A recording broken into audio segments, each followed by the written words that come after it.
PB4L was something that we knew that the school needed.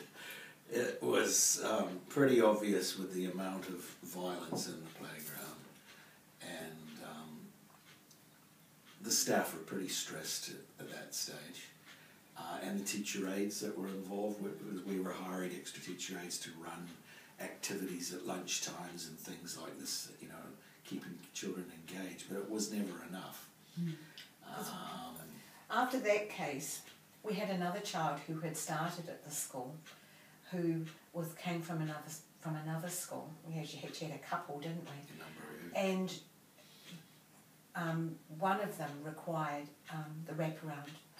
It got considerably worse, his behaviour worse and worse throughout the year, and we ended up with the intensive wraparound system, which neither Mark or I had never been involved with, which was another learning curve, and that was involving having 2 teacher aides with this one child. And so this is why the teacher aides had to be part of the PB4L.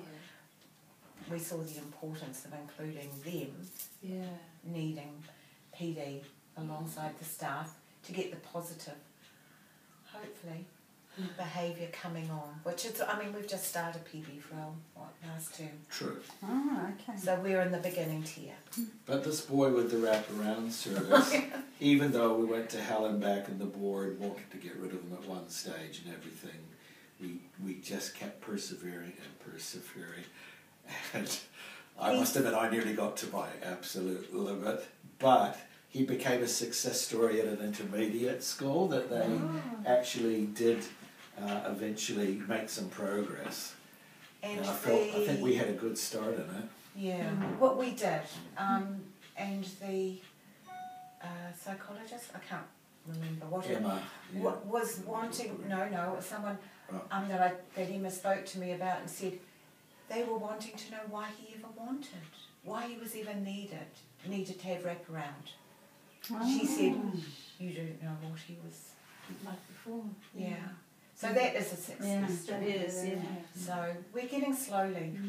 So how do you put PB4L into the school? What's the big thing is to get buy-in from the staff. If you've got to have really 80% buy-in, and if you don't, they don't even want to know about it. So first of all, it's a matter of someone doing a bit of a hard sell to explain that, you know, this is evidence-driven, it does work, it takes time, it will not solve all your behaviour problems. You're always still going to have your hardcore ones that are going to, well, not always, hopefully, but, you know, this is not a remedy for your most difficult cases. They will still need their RTLB help. They will still need interim response fund, but this will work for your majority. The 85%. Yeah. Yeah. And it's really about, once we've got that buy-in, actually setting up something where there is a clear matrix of expectations of what you would like to see in all the different scenarios in all the different locations of the school, and sort of that's where we're up to at the moment, isn't it? And we were last year looking for values within the community, and this is it links, doesn't it? The start of you know, you had community consultation and all this for the values, and then the PB4L. I can't remember her role, came in and asked the students and the staff just to get some base information.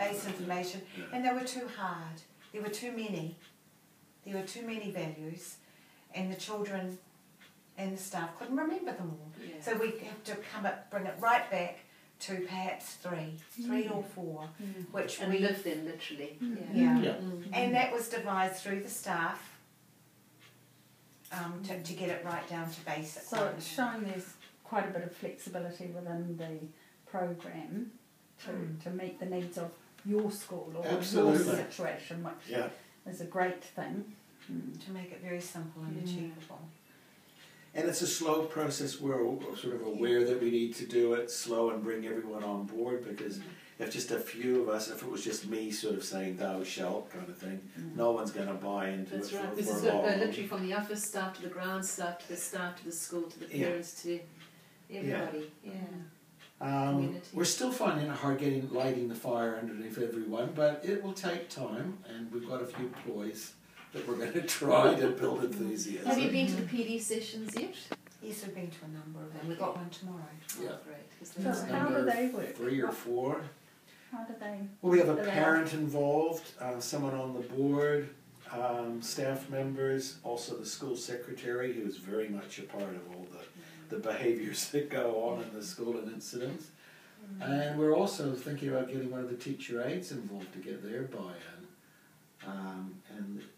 And is it They're off-site released. or on-site? Off-site. Off-site. So, And it includes a whole range of other schools. MOE is involved, health nurses. So that collaboration with other schools does give you the opportunity to share successes and challenges and Yeah. And you get 10,000 for the first year to start the ball rolling, and it sounds like a lot, but you know, as you can imagine, releasing staff and things for training, it goes by quite quickly. You get a smaller amount in the second year, and then and that's it. It's over a 3-year period, and that's basically just to set up the sort of basic program, and then you can, once you've sort of mastered that, you can take it to further depths and higher levels as your school becomes more of a success, really. so when you've got challenges, you know, you say some of the people aren't on board with it. Yeah. What kinds of things do they find difficult to buy into? I would imagine, being a first-time principal, I wanted to go down the traditional path to start with, of just buying into all the PD that was available, and also being what was considered a failing school with national standards. They never used that word, but I know that's exactly what it was. When the ministry started offering all these free training things for our staff, I didn't want to just say no at the start. I thought, I'm going to try this path, but I have overloaded the staff with PD, and I'm very much aware of that in the last couple of years. And I think to some people, they just saw PB Farrell as probably the last straw to the middle. So what I'm planning to do is in the new year say, right, we've tried it the ministry's way, we've done a couple of years of PD, we're going to have a little break from that method, and we're going to focus on our PB Farrell as our one and core goal, and do it well. Go you. You know, and I think that will really improve the attitude towards it in the new year, but we just got to get through this one, really. Yeah.